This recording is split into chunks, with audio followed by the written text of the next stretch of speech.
दिल्ली से आई बड़ी खबर। राहुल गांधी ने आज प्रेस कॉन्फ्रेंस में फोड़ा अपना हाइड्रोजन बम और किया ऐसा बड़ा खुलासा जिससे चुनावी राजनीति में भूचाल आ गया।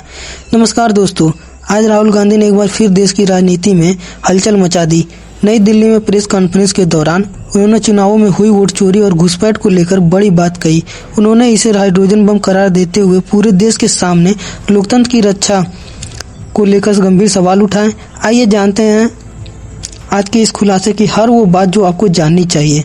राहुल गांधी ने बताया कि उनके पास चुनाव आयोग और बीजेपी के खिलाफ ठोस सबूत हैं जो यह दिखाते हैं कि पिछले चुनावों में लाखों वोटों की चोरी हुई है।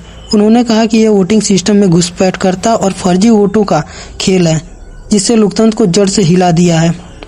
उन्होंने यह भी स्पष्ट किया कि यह हाइड्रोजन बम केवल एक बयान नहीं बल्कि ये सबूत है जो पूरे देश के सामने जल्द ही सार्वजनिक किए जाएंगे, और उन्होंने पूरे सबूत को सार्वजनिक भी किया। उनका दावा कि इस खुलासे से बीजेपी शासन की नींव हिल जाएगी।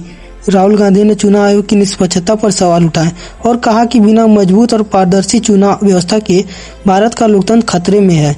उन्होंने कहा ऐसे मामले में जनता का विश्वास कम होने लगता है और लोकतंत्र कमजोर पड़ने लगता है। वोट की रक्षा करना संविधान के तहत हमारा कर्तव्य है। विपक्षी दलों ने राहुल गांधी के इस बयान का समर्थन करते हुए इसे लोकतंत्र को बचाने की लड़ाई बताया, जबकि सत्ताधारी दल ने इसे राजनीतिक ड्रामा कहा। उन्होंने यह भी कहा कि लोकतंत्र मूल्यों और संविधान का पालन हर नागरिक और संस्था पर दायित्व है और वोट की रक्षा संविधान में निहित मौलिक कर्तव्य है।